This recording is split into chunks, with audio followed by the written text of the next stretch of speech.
Hello, fellow FPers. Welcome to Turk Talk. Today we're going to get into some quarters coverage. I know a lot of you have been interested in finding out what the heck is quarters coverage. And you've heard me on the website talk about quarters, quarter, half. So we'll get to some of that stuff today. Quarters coverage is exactly what it sounds like. The DBs, the 4 DBs back here, they've got a quarter of the field they're responsible for. This corner has this quadrant, free safety that quadrant, strong safety that quadrant, corner that quadrant. This inside backer, he's got alley to flat, and the Mike, he's got the middle hook area. So it's pretty simple when you just break it down in that concept. But there's a lot of things to it. To try and take away a quick game. Now, these corners, let me talk about these corners first. They can play off, and you'll hear this referred to sometimes as an umbrella coverage. And you can see there's the umbrella right there. You know, that's the umbrella, and it kind of covers everything. This is a safe defense. And that's why they use it. There's 3 to the strong side, 3 to the weak side with a mic in the middle. It's very balanced. It's a balanced coverage. If you come out in a crazy formation, some teams will audible to this because it balances the field, and they don't want to get caught by a formation of being out of position. So they will use that. And defenses nowadays are audibling as much or more than offenses. They'll even call a coverage, check with me. That's all that comes in on the headset to the Mike linebacker, their quarterback. And based on your formation, he's going to call out a color. Might be a number, might be a color. Red, which means cover 1, man coverage. Red, he calls. Blue, cover 2. Whatever number they want or whatever color they want for quarters as well. So that's where today's game has gotten is not only audibleizing on the offensive side, but the defensive side as well.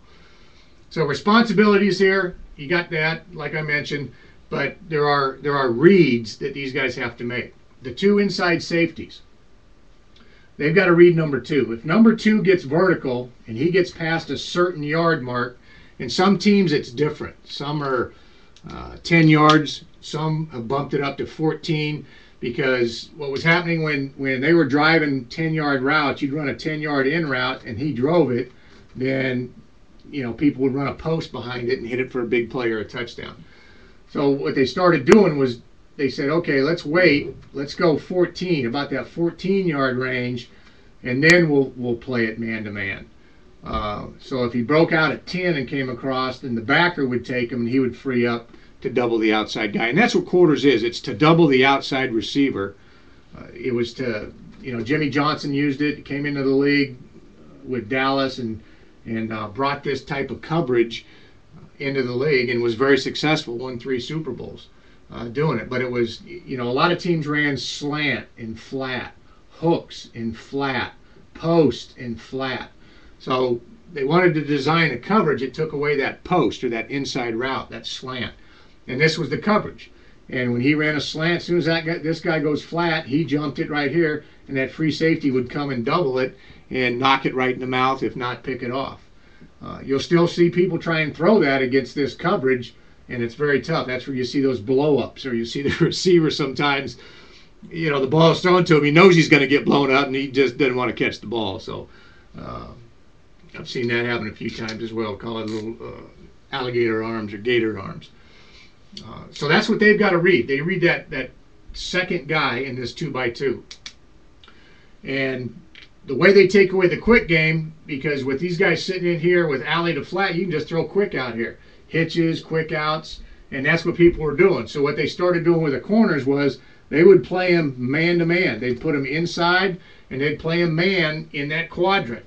So if they did anything vertical in that quadrant, he played a man-to-man. That took away the hitches, that took away the quick outs, the out routes, that shorter type passing game. Now, if he came down and went across the field, this guy wouldn't chase because he's still responsible for that quadrant right there, that quarter of the field. So he would free up, back up, look for other things, and turn them over to these zone players right here. Same as that side. That's how it was. They could roll this corner, play a man. The other thing, and it looks like cover 2. So they're trying to disguise it for one and give the look of a cover 2 shell to the quarterback. And at the snap of the ball, they'll play a man-to-man and they'll play inside. Remember, cover 2, these guys tried to get 2 yards inside the numbers. and played half the field. Well, they're not getting as wide on this, so it changes reads for quarterbacks, so that's why they try and disguise.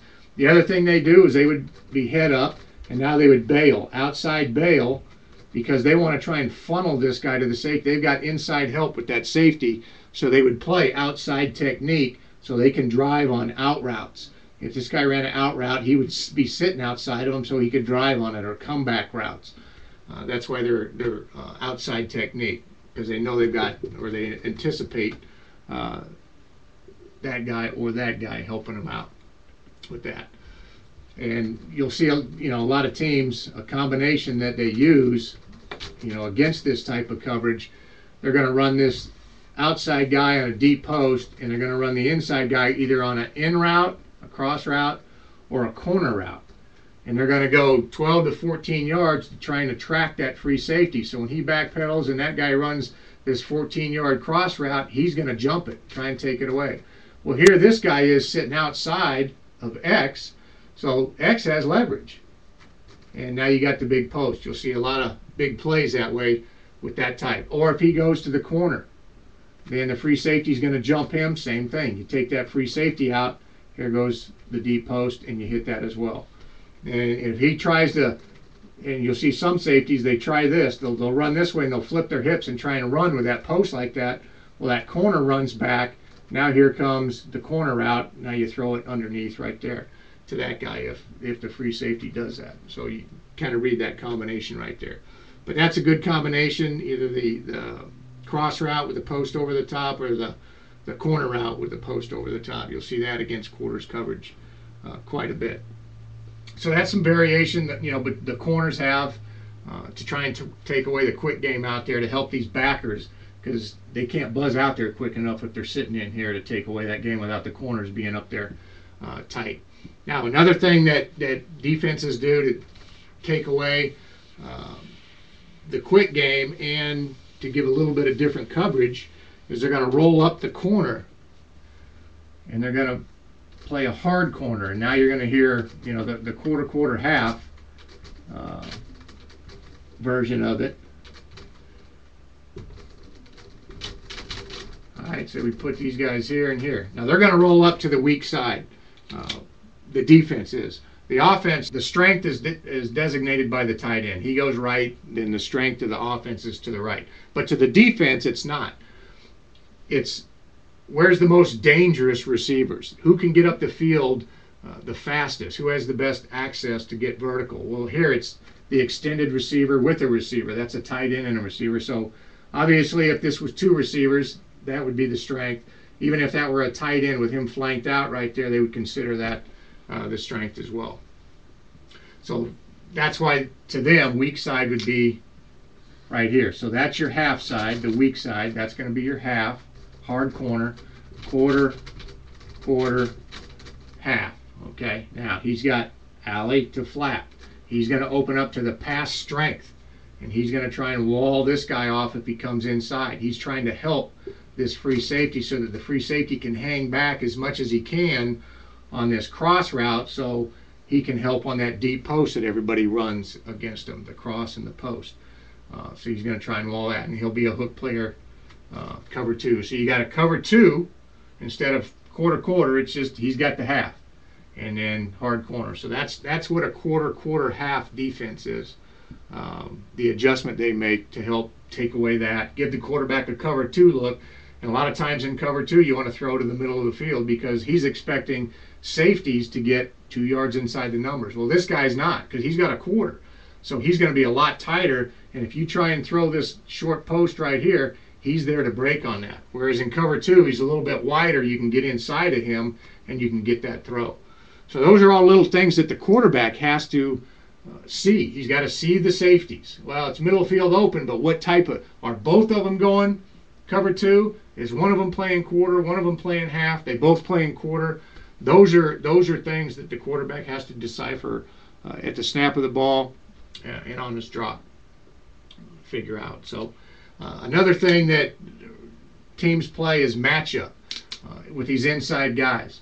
If you're in true quarters, okay, he's got quarter and he's got quarter, these guys will match up in their zone. So instead of going to their zone, dropping, reading the quarterback, and reacting, if somebody goes in their zone, they're going to jump them and match up to them man-to-man. So they're basically playing man in here underneath if somebody's in their zone and locking up. And if the Y came up the field and the Z, we short motion, remember on drive, he came inside, well, the Mike would jump him. He's in that zone right there. He'd try and wall him off, and he would jump him right there. And if he jumps him, then you got this guy running across behind it. Now the safety's going to take him man-to-man, so he would have to beat that safety and, you know, to get that throw right there. But that's how the coverage works, quarters. And if you take a 3-by-1, put him over here in quarters. Now, if they roll up quarter, quarter, half, they're going to roll up to the single receiver side, which would be this side over here. If you play true quarters and leave it on, what teams do is this free safety right here will key the release of that X. If he goes vertical, say the corner's right here, he goes vertical, he's going to free up. And what he's going to do is cheat to the middle of the field, because this guy will now play him man in that quadrant right there. So he looks at that release, vertical, I free up, I'm going to cheat to the middle to try and help on something going over the top. He's going to try, because a quarterback will drop back and look, and he sees this safety, he'll jump a cross route or whatever. He thinks he's got that post over the top. Well, here comes this guy, and he's sniping back there. So he's looking to pick that off. So you got to be alert. Anytime you're in a 3-by-1, you got to alert the quarterback. This is what happens on quarters coverage. You know, they're gonna cheat that. It's called 8 cheat or quarters cheat, whatever number you give it. And he's gonna cheat to the middle of the field. So you gotta see him if you're a quarterback trying to throw that ball deep over the post right there. But those are little variations to quarters, quarter, quarter, half. It could be half, quarter, quarter, depending on your formation. And then they can play a zone scheme underneath or a matchup man scheme underneath. And those are all things that the receivers and the quarterbacks have to be alert to. They've got to watch film and communicate on the field. And especially when you have these drive patterns where he's coming in and the Mike's trying to jump him on one, he's got to get by that guy. Well, if he keeps going, remember the term we used, is he going to look back to the quarterback? Yes, he is. Because once he beats that guy, if there's nobody out in a 2-by-2 and he's run off, if I'm looking, I'm booking. So that's language, body language. Even though it's a zone, it's a matchup zone. And if you got the other guy run out, he can stay on the move against the zone. So that's another instance where matchup man zone or matchup zone, you can stay on the move instead of sitting down like we talked about in the zones the other day. So write in your questions. I'll get to it. I'll read them, and then if I need to get back on the board for a follow-up, we'll do it. If I can answer your questions on the website, then I'll just do it right there. So until next time, we'll see you on Turk Talk.